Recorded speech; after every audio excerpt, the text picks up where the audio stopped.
అందరికీ జై శ్రీరామ్. ఏ మాటకు ఆ మాట చెప్పుకోవాలి. ఆయన మగాడ్రా బుజ్జే.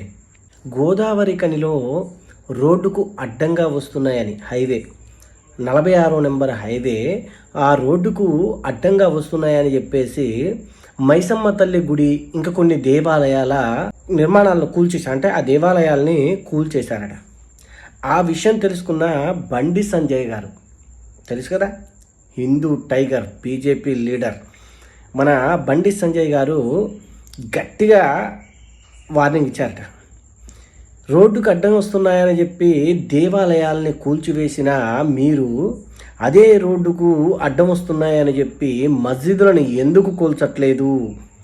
48 గంటల సమయం మీకు ఇస్తున్నా, 48 గంటల సమయంలో కల్లా మా దేవాలయాల నిర్మాణాన్ని చేస్తామని చెప్పేసి హామీ ఇవ్వాలి. లేదనుకోండి నేనే ఎక్కడికి వచ్చి ఆ రోడ్డుకు అడ్డంగా ఉన్న మస్జిదులను కూల్చేదాకా వదిలిపెట్టను. దాని తర్వాత జరిగే పరిణామాలకు నేను బాధ్యుని కాదు, అధికారులే బాధ్యులు అని చెప్పి ధైర్యంగా చెప్పిన లీడర్ మన బండి సంజయ్.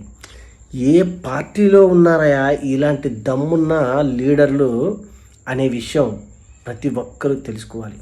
హిందువులు చాతగాని హిందువులకు చెప్పే మాట ఏంటంటే, హిందుత్వాన్ని, హిందూ దేవాలయాలని కూల్చివేస్తున్న పార్టీలు ఏవైతే ఉన్నాయో అలాంటి పార్టీలకు కొమ్ము కాస్తున్న మీరు ఇప్పటికైనా కళ్ళు తెరవాలి. మన దేశ భవిష్యత్తును కనుమరుగు చేయకుండా ఉండాలి అని అంటే ఎలా అయితే క్రైస్తవులు, ముస్లిమ్స్ సంఘటితంగా ఉంటున్నారో అదేవిధంగా ఇప్పుడు హిందువులందరూ ఏకతాటి మీదకి వచ్చి నిలబడాల్సిన అవసరం ఉంది. లేదంటే గతంలో బతుకమ్మను ఆడించారు కదా, అగో ఆ రీతిలో బట్టలు లేకుండా బతుకమ్మను ఆడించే పరిస్థితి మళ్ళీ పునరావృతం అవ్వచ్చు అని చెప్పి నేను తెలియజేసుకుంటాను. బండి సంజయ్ గారికి హ్యాట్సప్ తెలియజేసుకుంటూ సెలవు తీసుకుంటానా. జై శ్రీరామ్. భారత్ మాతాకి జై. భారత్ మాతాకి జై. అందరికీ జై శ్రీరామ్. ఏ మాటకు ఆ మాట చెప్పుకోవాలి. ఆయన మగాడ్రా బుజ్జే.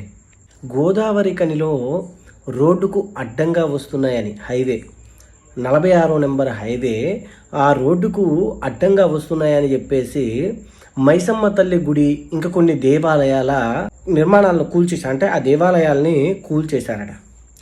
ఆ విషయం తెలుసుకున్న బండి సంజయ్ గారు, తెలుసు కదా, హిందూ టైగర్, బీజేపీ లీడర్ మన బండి సంజయ్ గారు గట్టిగా